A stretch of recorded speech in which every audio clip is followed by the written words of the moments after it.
Hello everyone, this is Moloy and you are watching the Digital Study Point Bangla YouTube channel. প্রত্যেক দিনের ন্যায় আজকেও আমরা আরও একটি প্রিভিয়াস ইয়ার কোশ্চেন অ্যানালাইসিসের পর্ব নিয়ে তোমাদের সামনে উপস্থিত হয়েছি। তোমরা যারা রেগুলার এই চ্যানেলটি ফলো করো তারা অবশ্যই জানো আমরা daily 6 PM previous year question অ্যানালাইসিসের একটা ক্লাস দিয়ে থাকি, অর্থাৎ বিপিএসসি টিআরই 4.0 এর জন্য যারা প্রিপারেশান নিচ্ছ ডেডিকেটলি তাদের জন্য এই ক্লাসটি। আমরা বিপিএসসি আজ পর্যন্ত যতগুলো টিআরই পরীক্ষা হয়ে গেছে সেই পরীক্ষার প্রিভিয়াস ইয়ারের কোশ্চেন পত্রগুলো আমরা আলোচনা করছি।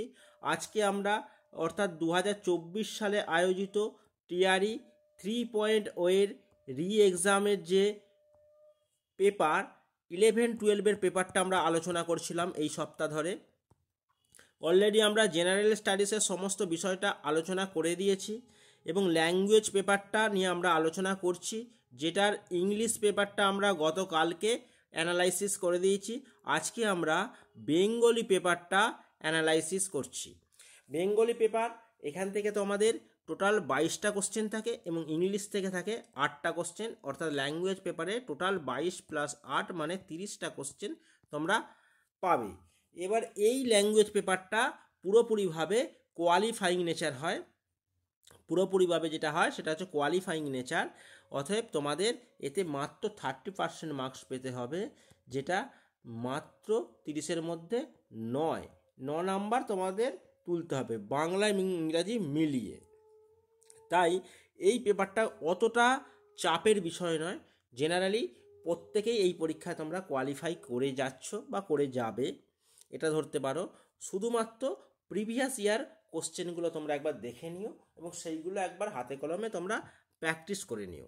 চলো আজকে আমরা বাংলার পেপারটা দেখে নিই কী ধরনের কোশ্চেন এসেছিল বা এই কোশ্চেনের টেনটা কী ধরনের আসছে, যেটা আপকামিং টিআরই 4.0 এর জন্য খুবই গুরুত্বপূর্ণ। কারণ একই ধরনের ট্রেন্ড কিন্তু বিপিএসসি প্রতি বছর ফলো করছে এবং আগামীতেও ফলো করবে, এটাই আমরা আশা করছি। চলো তার সাথে বলে রাখি, যারা চ্যানেলে প্রথমবার ভিজিট করলে তারা অবশ্যই চ্যানেলটি সাবস্ক্রাইব করে রাখো আর ভিডিওটা কমপ্লিটভাবে দেখতে থাকো। ভিডিওটা যদি তোমাদের হেল্পফুল মনে হয় অবশ্যই তোমরা একটা লাইক করে দিও এবং বন্ধুদের মধ্যে শেয়ার করে দিও, যাতে অন্যরাও দেখার সেই সুযোগটা পায়। এবং পাশাপাশি তোমরা অবশ্যই কমেন্ট করো আর কোন ধরনের ক্লাস তোমরা চাইছো। চলো আমরা মেন পর্বে যাই। দেখো বাংলা পেপারটা আমরা আলোচনা করব, তাই বাংলা পেপারটা আমরা খুলে নেব। দেখো এই পোরশন থেকে বাংলা পেপারটা আসছে। এর সাথে বলে রাখি এই টিআরই 3.0 এর 11-12 যে পেপারটা আমরা আলোচনা করছি সেই পেপারে দুখানা বাংলা থেকে প্যাসেজ এসেছিল এবং যথারীতি বড় ধরনের প্যাসেজ এসেছিল। প্রথম প্যাসেজটা তোমরা দেখতে পাচ্ছ, দেখলেই বুঝতে পারবে কতটা বড় রয়েছে এবং এ থেকে মাত্র 5টা কোশ্চেন তোমাদের করতে হবে। এবং 2 নম্বর প্যারাগ্রাফ বা 2 নম্বর যে প্যাসেজ সেটাতেও 5টা কোশ্চেন ছিল। 15 থেকে 20 পর্যন্ত কোশ্চেন তোমরা দেখতে পাচ্ছ। টোটাল 5টা কোশ্চেন করতে হবে। তার জন্য তোমাকে এই বিস্তারিত যে প্যাসেজটা তোমাকে পড়তে হবে, তবেই তুমি এই কোশ্চেনগুলো করতে পারবে। তাই আমার দিক থেকে সাজেশান, অবশ্যই তোমরা প্যাসেজগুলোকে প্রথমে স্কিপ করবে, কারণ বেশিরভাগ ক্যান্ডিডেট ইংরাজিতে যে 8 নাম্বার থাকে সেই 8-এ 8 মার্কস তুলতে পারবে। অ্যাভারেজ ক্যান্ডিডেট যদি তুমি হয়ে থাকো তাহলে অবশ্যই 5+ তুমি মার্কস ইংলিশে তুলতে পারছো। বাংলায় ব্যাকরণ থেকে পড়ে না গেলেও চোখ কান বুঝে তোমরা 4 মার্কস তুলতে পারবেই। অতএব তোমরা 9+ মার্কস ইজিলি গেইন করে ফেলবে। তাই প্যাসেজটা যতটা পারবে অ্যাভয়েড করবে যদি তোমাদের এই ধরনের বড় প্যাসেজ থাকে, কারণ প্যাসেজ পড়তে গিয়ে তোমাদের সময়টা ওয়েস্ট হবে। টোটাল সময় তোমাদের 2 ঘন্টা 30 মিনিট থাকে, যার জন্য 150 নাম্বারের পরীক্ষা হয়। তাই তোমরা এটা যেহেতু কোয়ালিফাইং নেচার, মেরিটে কোনো কাজে লাগে না, তাই এইখানে বেশি নাম্বার পাওয়ার কোনো দরকার নেই। তোমরা যখনই দেখবে 10টা বা 15-12টা কোশ্চেন তোমরা করে ফেলেছো এবং ঠিক মনে হচ্ছে, তাহলে তোমরা এই পোর্শনটা স্কিপ করে জেনারেল পেপার এবং মেন্স পেপারের দিকে তোমরা মুভ করে যেও। সেখানে কোশ্চেনগুলো তোমরা সলভ করার পর যদি হাতে সময় থাকে তখন তোমরা বাংলা বা ইংরাজি পড়ে থাকা যে কোশ্চেনগুলো সেগুলো তোমরা সলভ করার চেষ্টা করো। চলো আজকের প্রথম প্যাসেজটা আমরা পড়ব এবং পড়ে সেগুলো সলভ করব।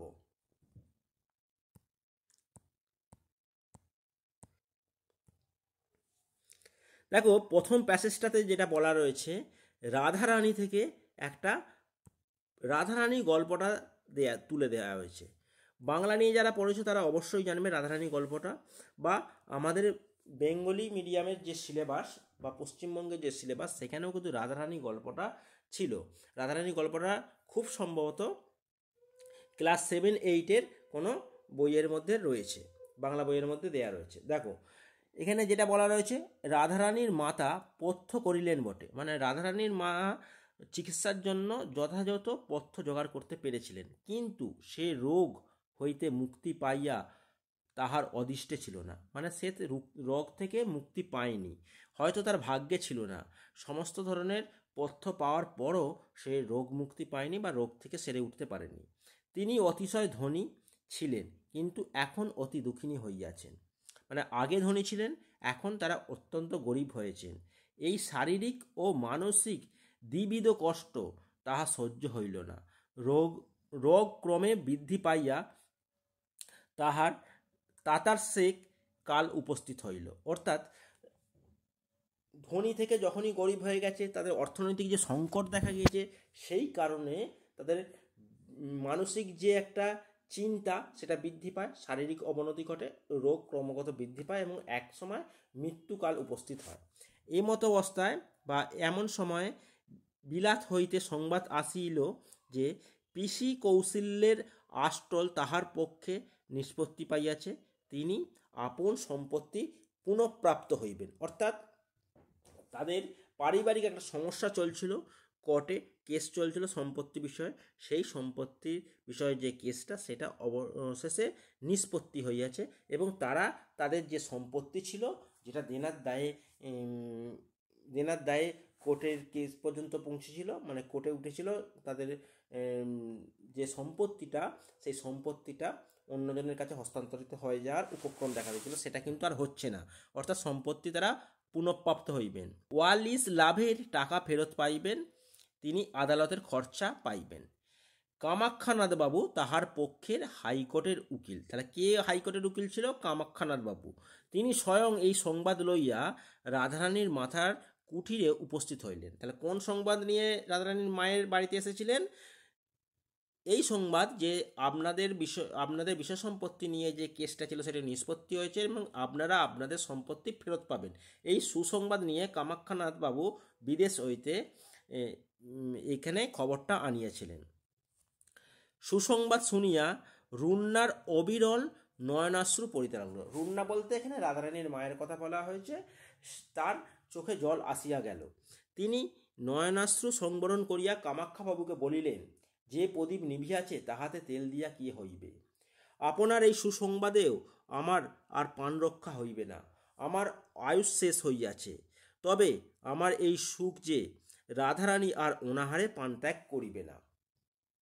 অর্থাৎ এই সমস্ত কিছু শুনে রাধারানীর মা তিনি বলতে লাগলেন যে আমার তো একদম শেষ দরগড়ায় পৌঁছে গেছি, মানে আমার আয়ুষ্কাল শেষ হয়ে এসছে, আমার যা রোগ হয়েছে সেটা থেকে আমি নিবারণ পাবো না, তবে আমার তো মৃত্যু হবে এটুকু সত্যি, কারণ এই সময় আমার এই সম্পত্তি পেয়ে আমার কোনো উপকার আসবে না। তবে একটা খুশির খবর আছে, সেটা হচ্ছে এটা জেনে আমি সুখে মরতে পারবো। সেটা কি? রাধারানী আর অনাহারে পান ত্যাগ করিবে না। তাহা কে না জানে, সে বালিকা, তাহার এ সম্পত্তি রক্ষা কে করিবে? কেবল আপনিই ভরসা। আপনি আমার এই অন্তিমকালে আমারে একটি ভিক্ষা দিউন, নহিলে আর কাহার কাছে চাহিব। কামাখ্যাবাবু অতি ভদ্রলোক, তিনি রাধারানীর পিতার বন্ধু ছিলেন। রাধারানীর মাতার দুর্দশাগ্রস্ত হইলে তিনি রাধারানীর মাতাকে বলিয়াছিলেন যে যতদিন না আপিল নিষ্পত্তি পায় অন্তত ততদিন তোমরা আমার গৃহে অবস্থান করো, আমি আপনার মাতার মতো তোমাকে রাখিব। অর্থাৎ যে উকিল, অর্থাৎ কামাখ্যাবাবু, তিনি একদিকে যেমন তাদের পারিবারিক উকিল ছিলেন, পাশাপাশি তারা অর্থাৎ রাধারানীর বাবার বন্ধু ছিলেন। তাই রাধারানীর মায়ের এই দুর্দশার অবস্থা যখন হয়েছিল তখন তিনি বলেছিলেন যে আমি এই সম্পত্তির বিষয়ক যে কেসটা যতদিন না নিষ্পত্তি হচ্ছে ততদিন আমি আপনাদের পাশে রয়েছি, ততদিন অন্তত আমার বাড়িতে এসে আপনারা থাকুন। কিন্তু রাধারানীর মাতা তাতে অস্বীকৃতা হইয়াছিলেন, মানে তিনি স্বীকার করেননি, তিনি এটাতে যেতে রাজি হননি। পরিশেষে কামাখ্যাবাবু কিছু মাসিক সাহায্য করিতে চাইলেন। আমার এখন আমার এখনও কিছু হাতে আছে, আবশ্যক হইলে চাইয়া লইব। এইরূপ মিথ্যা বলিয়া রাধারানীর মাতা যে সাহায্য গ্রহণে অস্বীকৃতা হইয়াছিলেন, রুক্মিণী কুমারের দান গ্রহণ তাহাদিগের প্রথম এবং শেষ দান গ্রহণ ছিল। তাহলে তাদের প্রথম এবং শেষ দান গ্রহণ ছিল রুক্মিণী কুমারের যে দান। তাই তিনি মিথ্যে জানিয়েছিলেন যে আমার হাতে কিছু রয়েছে, অর্থাৎ কিছু পরিমাণে টাকা পয়সা রয়েছে, সেটা দিয়ে আমাদের চলে যাবে, যদি প্রয়োজন পড়ে তাহলে অবশ্যই আমি আপনাদেরকে বলবো। কামাখ্যাবাবু এতদিন বুঝিতে পারেন নাই, কি বুঝিতে পারেন নাই, যে তাহার এইরূপ দুর্দশাগ্রস্ত হইয়াছেন। দশা দেখিয়া কামাখ্যাবাবু অত্যন্ত কাতর হইলেন। আবার রাধারানীর মাতা যুক্ত করে অর্থাৎ হাত জড়ো করে তাহার কাছে ভিক্ষা চাহিলেন। দেখিয়া আরও কাতর হইলেন, বলিলেন, আপনি আজ্ঞা করুন, আমি কি করিব? আপনার যাহা প্রয়োজনীয় আমি তাহাই করিব।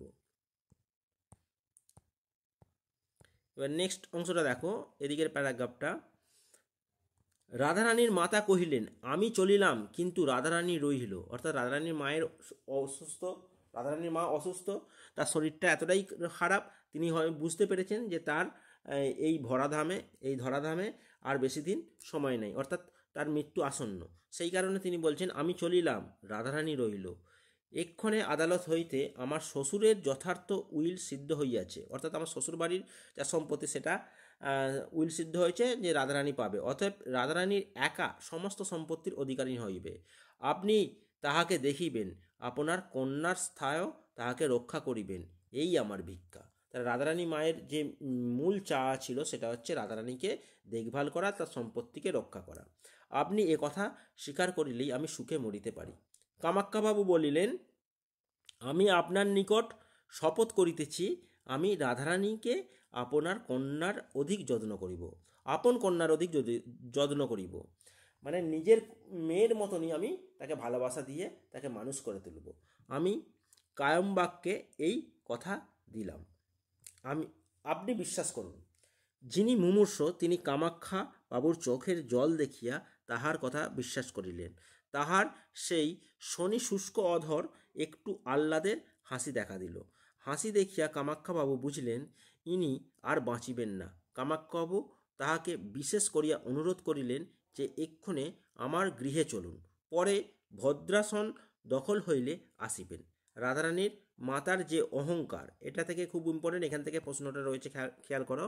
রাধারানীর মাতার যে অহংকার, যে দরিদ্রজনিত, এই জন্য দরিদ্রাবস্থা তাহার গৃহে যাইতে চাহেন নাই। এক্ষণে দরিদ্র নেই, তার মানে এতদিন রাধারানীর মা অন্যের বাড়িতে যেয়ে থাকতে রাজি ছিল না, কারণ সে দরিদ্র, আর দরিদ্র হয়ে কাদের বাড়িতে গেলে করুণার পাত্র হবে সেই ভেবে সে যায়নি। কিন্তু এক্ষণে আর দরিদ্র নাই, মানে এখন আর তারা দরিদ্র নয়, কারণ খবর এসে গেছে যে তারা তাদের সম্পত্তি ফিরে পাচ্ছে, অতএব তারা আর দরিদ্র নয়। সুতরাং সে অহংকারও আর নাই, মানে দরিদ্র থাকার কারণে যে করুণা দেখাবে কেউ, সেই যে অহংকার, সেই জিনিসটা আর নেই।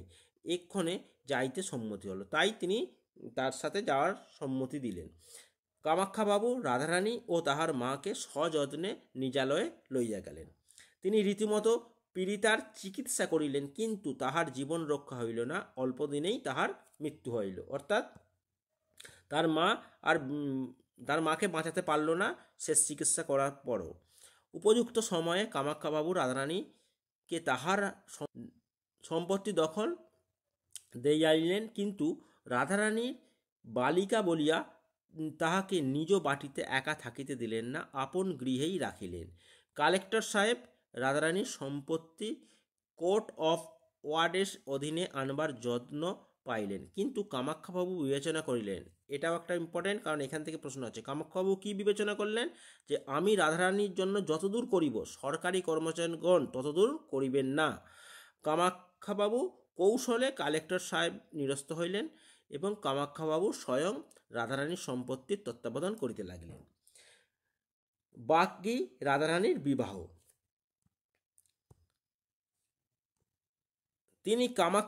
কিন্তু কামাখ্যাবাবু নব্যতন্ত্রের লোক বাল্যবিবাহের তাহার দেশ ছিল। অর্থাৎ তিনি নব্যতন্ত্রের যে লোক ছিলেন বলে, অর্থাৎ আধুনিক সমাজের লোক ছিলেন বলে বাল্যবিবাহে তার দেশ ছিল, অর্থাৎ বাল্যবিবাহে তার বিরোধিতা ছিল। তিনি বিবেচনা করিলেন যে রাধারানীর বিবাহ তাড়াতাড়ি না দিলে জাতি জাতি গেল মনে করে এমতো কেহ আর নাই।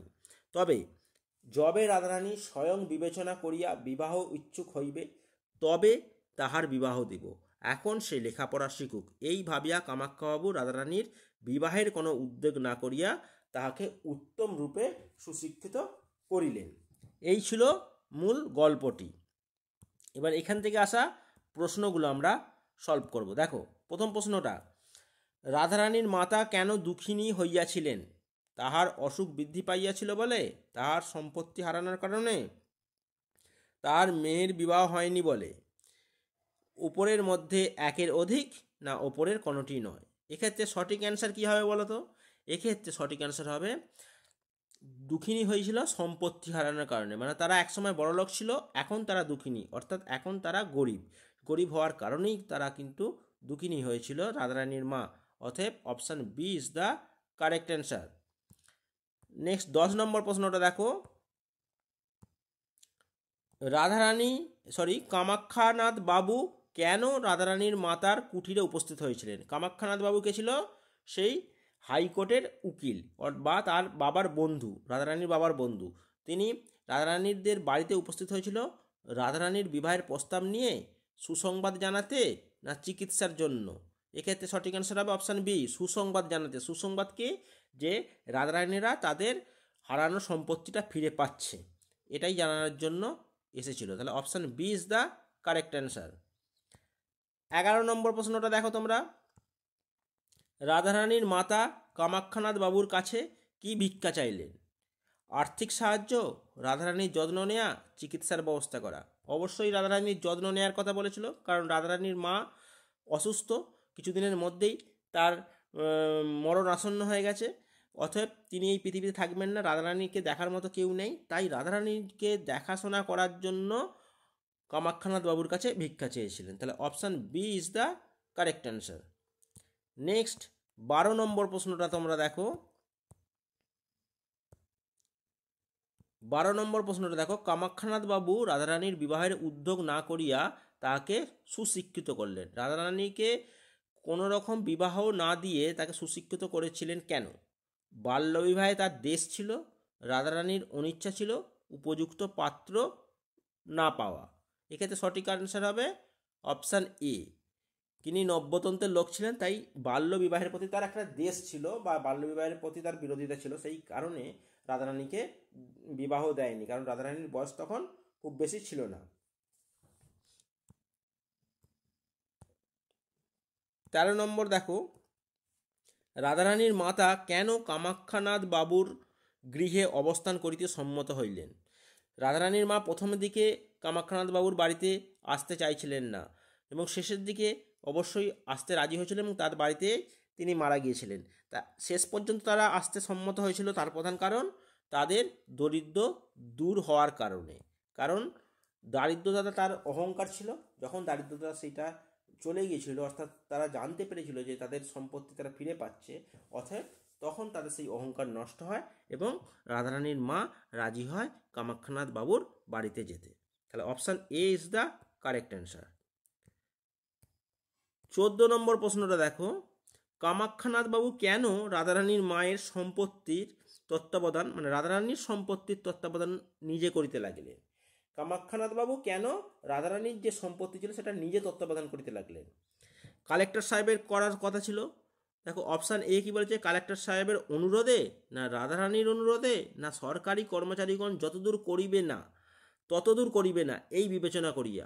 অবশ্যই সি হবে, কারণ সে চিন্তা করেছিল যে তিনি যতদূর করতে পারবেন, মানে যেভাবে তিনি রক্ষা করতে পারবেন সেভাবে একজন সরকারি কর্মচারী ততদূর সেটা করতে পারবে না, এই বিবেচনা করিয়া সে নিজে দায়িত্ব নিয়েছিল রাধারানী সম্পত্তির তত্ত্বাবধান করার। তাহলে option C is the correct answer.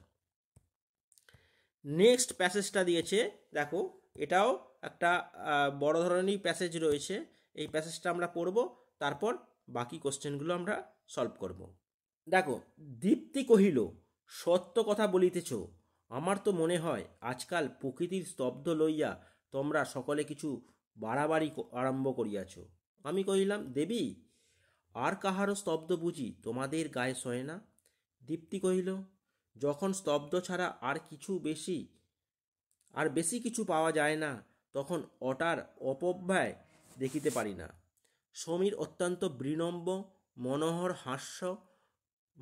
হাস্যে গিবা অনামিত করিয়া কহিল, ভগবতী, প্রকৃতির স্তব্ধ এবং তোমাদের স্তব্ধে বড় একটা প্রভেদ নাই। এখান থেকে একটা প্রশ্ন রয়েছে, তাই এই লাইনটা আন্ডারলাইন করো। বোধ হয় লক্ষ্য করিয়া দেখিয়া থাকিবে, যাহারা প্রকৃতির স্তব্ধগান রচনা করিয়া থাকে তাহারা তোমাদেরই মন্দিরের প্রধান পূজারী। পরবর্তী অংশটা দেখো। দীপ্তি অভিমান ভরে কহিল, অর্থাৎ যাহারা জ্বরের উপাসনা করে তাহারাই আমার ভক্ত। সমীর কহিল, এত বড় ভুলটা বুঝিলে কাজেই একটা সুদীর্ঘ কৈফিয়ত দিতে হয়। আমাদের ভূতসভার বর্তমান সভাপতি শ্রদ্ধাস্পদ শ্রীযুক্ত ভূতনাথ বাবু তার ডায়েরিতে মন নামক একটা দুরন্ত পদার্থের উপদ্রবের কথা বর্ণনা করিয়া যে একটা প্রবন্ধ লিখিয়াছিলেন, সে তোমরা সকলেই পাঠ করিয়াছ।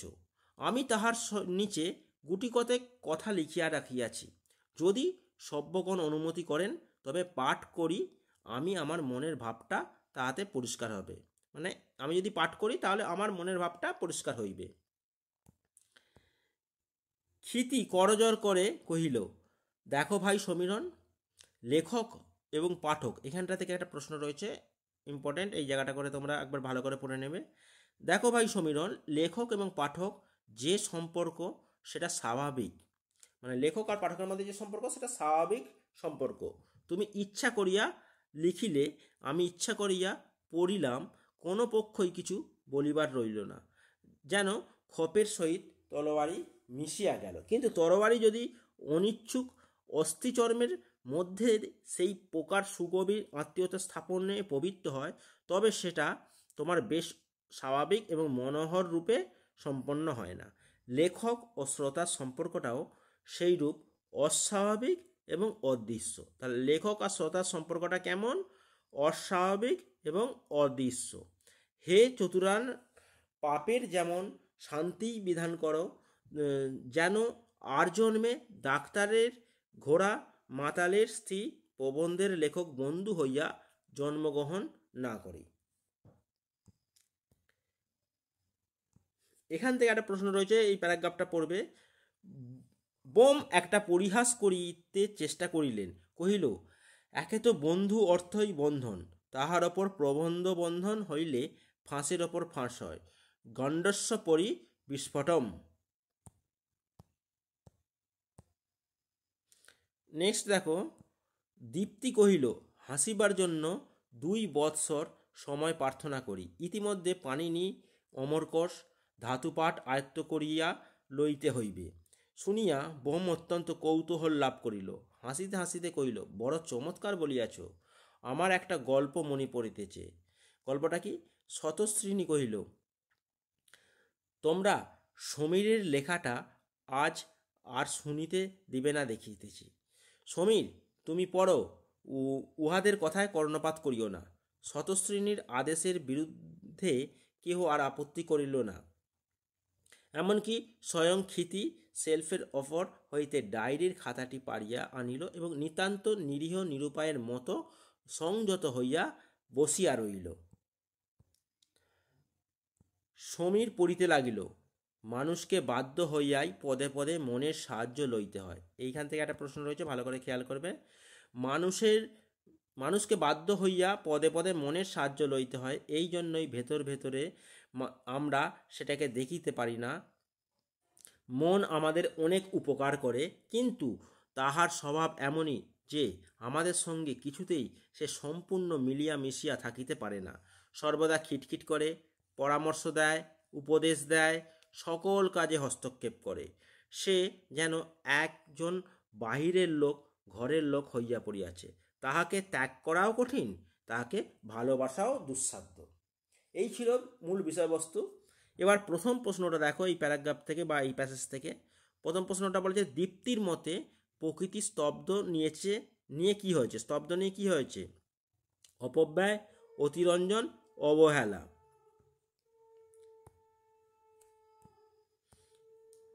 বলো কি হবে এক্ষেত্রে? এক্ষেত্রে সঠিক অ্যান্সার হবে অপব্যয়। Option A is the correct answer. Next 16 নম্বর প্রশ্নটা দেখো, সমীরের মতে প্রকৃতি স্তব্ধ আর তাহাদের স্তব্ধের মধ্যে কি প্রভেদ আছে? কোনো রকম প্রভেদ নেই, বিশাল প্রভেদ আছে, সামান্য প্রভেদ আছে। এক্ষেত্রে option C is the correct answer হবে, সামান্য প্রভেদ আছে।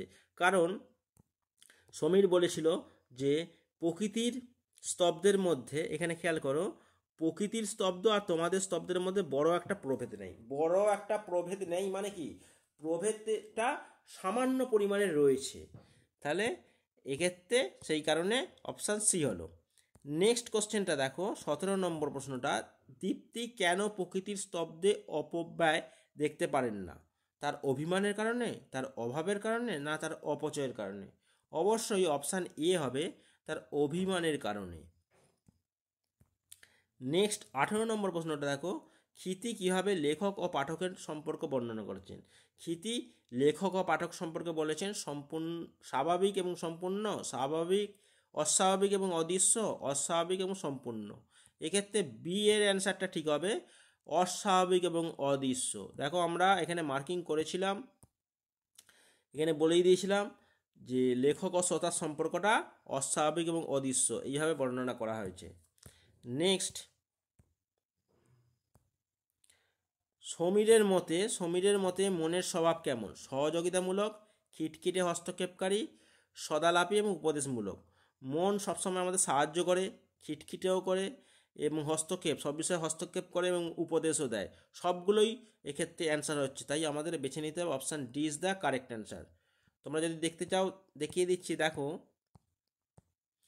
শেষ প্যারাগ্রাফে ছিল মন কি করে, উপদেশ দেয়, সকল কাজে হস্তক্ষেপ করে, খিটখিট করে, পরামর্শ দেয়, সব কিছুটাই করে। নেক্সট দেখো 21 নম্বর থেকে ব্যাকরণ কোশ্চেন রয়েছে, ব্যাকরণ কোশ্চেনগুলো আলোচনা করছি, মন দিয়ে দেখবে এবং এই ধরনের টপিকগুলোই তোমরা প্র্যাকটিস করে যেও। ফুল তুলে ওরা নিজেরাই দেবস্থানে দিয়ে আসে, এখানে কর্মবাচ্যে পরিণত করতে বলেছে, অর্থাৎ বাচ্য থেকে একটা কোশ্চেন তোমাদের দেয়া হচ্ছে। তাহলে কর্মবাচ্য, কর্তৃবাচ্য, ভাববাচ্য, তিনটে বাচ্যের নিয়ম রয়েছে। আমাকে এই বাক্যটাকে কর্মবাচ্য পরিণত করতে, কর্মবাচ্য করা মানেই হচ্ছে দ্বারা দিয়ে করতে হবে, অর্থাৎ যে কর্তার সঙ্গে দ্বারা যুক্ত করে কর্তৃবাচ্য এই কর্মবাচ্য করা হবে। তাহলে এখানে দেখো ফুল তুলে ওরা নিজেরাই দেবস্থানে দিয়ে আসে, তাহলে এক্ষেত্রে সঠিক হবে ফুল তুলে ওরা ওদের নিজেদের দ্বারাই দিয়ে আসা হয়। তাহলে ফুল তুলে ওদের নিজেদের দ্বারাই দিয়ে আসা হয়। কোথায় দিয়ে আসা হয়? দেবস্থানে। তাহলে তোলা ফলগুলি দেবস্থানে আসে ওদের নিজেদের দ্বারা, তার মানে এক্ষেত্রে দেখো এটা হয়ে যাওয়ার কথা, কিন্তু এখানে দেবস্থান দেয়া নেই, তাই সঠিক অ্যান্সার কিন্তু একটাও হচ্ছে না। তাহলে এক্ষেত্রে আমরা অপশান ই বেছে নিতে পারি। দেবস্থানটা দেয়া নেই, দেবস্থানটা দিতে হবে, মানে ফুল তুলে ওদের নিজেদের দ্বারাই দিয়ে আসা হয় দেবস্থানে, এখানে করা হতো দেবস্থানে। এটা যেহেতু নেই তাই আমরা এখানে অপশান ইটাকে বেছে নেব। নেক্সট 22 নম্বরটা দেখো, বাবুলোকের যেমন বৈঠকখানা, এই বৈঠকখানা পদটি সমাস নির্ণয় করতে বলেছে। বৈঠকখানা পদটিকে সমাস ভাঙলে হবে বৈঠকের নিমিত্তে যে খানা, বৈঠকখানা, অর্থাৎ এটা নিমিত্ত তৎপুরুষ। তাহলে option B is the correct answer. Next দেখো 23 নম্বর প্রশ্নটা, গরুগুলি সারি দিয়ে বাঁধা আছে, এখানে গরু পদটি কোন লিঙ্গ? লিঙ্গ নির্ধারণ করতে বলেছে, পুংলিঙ্গ না স্ত্রীলিঙ্গ? তাহলে দেখো এখানে গরুর কথা বলা হয়েছে, এই গরু কি পদ, এই গরু কি লিঙ্গ? গরু বলতে কি আমরা বুঝতে পারি যে এটা গাভী গরু না ষাঁড় গরু? আমরা বলতে পারবো না, তাহলে সেক্ষেত্রে আমাদের উভয় লিঙ্গটাকেই বেছে নিতে হবে। তাহলে option C is the correct answer. Next দেখো 24 নম্বর প্রশ্নটা, বৈঠকখানা শব্দটি কোন জাতীয় শব্দ? তাহলে বৈঠকখানাকে যদি আমরা ভাঙি দুটো শব্দ পাবো, দেখো বৈঠক প্লাস খানা। এবার এই খানা শব্দটা ফার্সি শব্দ আর বৈঠকটা হিন্দি শব্দ, তার মানে এটা একটা মিশ্র শব্দ বা সংকর শব্দ। তাহলে option C is the correct answer হয়ে যাবে। নেক্সট দেখো 25 নম্বর কোশ্চেনটা, মোট 30টা কোশ্চেন রয়েছে। দেখো, চালাটির মাচায় তোলা থাকে চাষের সামগ্রী। তাহলে কোথায় চাষের সামগ্রী তোলা থাকে? মাচায়। তাহলে কোথায় দিয়ে যখনই আমাদের প্রশ্ন করতে হয়, কোথায় দিয়ে যখনই আমাদের প্রশ্ন করতে হয়, কোথায় কোথায় দিয়ে যখনই প্রশ্ন করা হয় সেটা হচ্ছে স্থানকে বোঝায়। আর স্থান আর কাল বোঝানো মানেই হচ্ছে কি কারক? স্থান অথবা কাল বোঝালেই আমাদের অধিকরণ কারক হয়। তাহলে এই ক্ষেত্রে option A is the correct answer হবে। 26 নম্বর প্রশ্নটা দেখো, কোকোনাথ মানে হচ্ছে পদ্ম বা কমল। এক্ষেত্রে কোনটা সমার্থক শব্দ নয়? দেখো, এক্ষেত্রে শতদল মানে পদ্ম, পাদপ এটাও হবে, এক্ষেত্রে উৎপল এটি হবে না। তাহলে option A is the correct answer.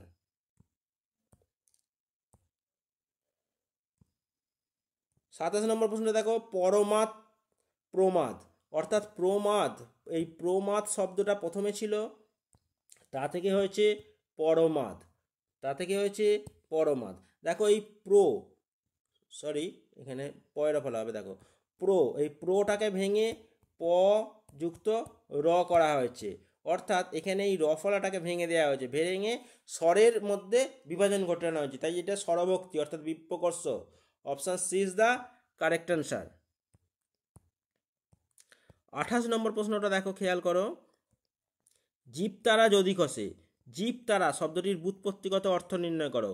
জীবতারা মানে জীবনরূপী যে তারা, বা জীবনের তারা, জীবনের যে নক্ষত্র, সেই জীবনের নক্ষত্রের কথা বলা হয়েছে। তাহলে সম্বন্ধ তৎপুরুষ, option C is the correct answer হবে।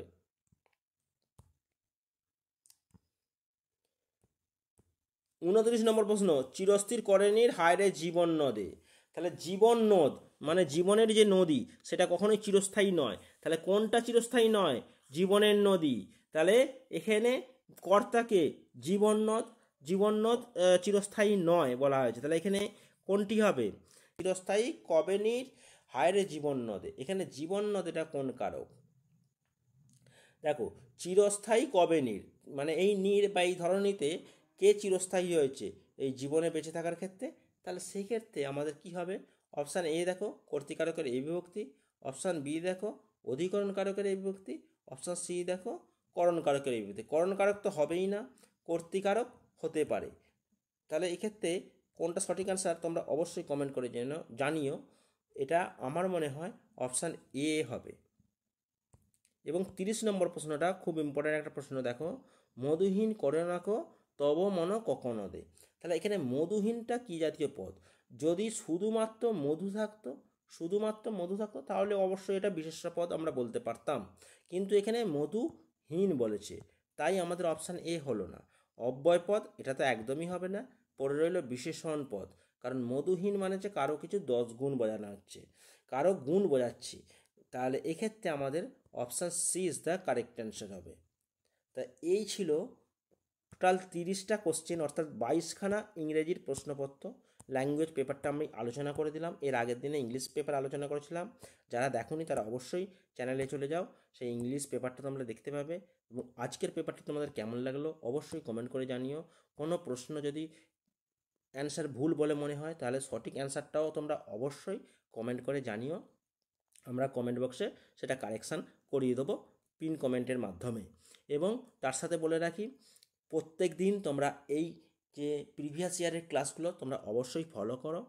আর কোন ধরনের ক্লাস তোমরা এই সংক্রান্ত পরীক্ষার জন্য পেতে চাইছো বা অন্যান্য পরীক্ষার জন্য পেতে চাইছো তোমরা অবশ্যই সেটা সাজেশান দিতে পারো।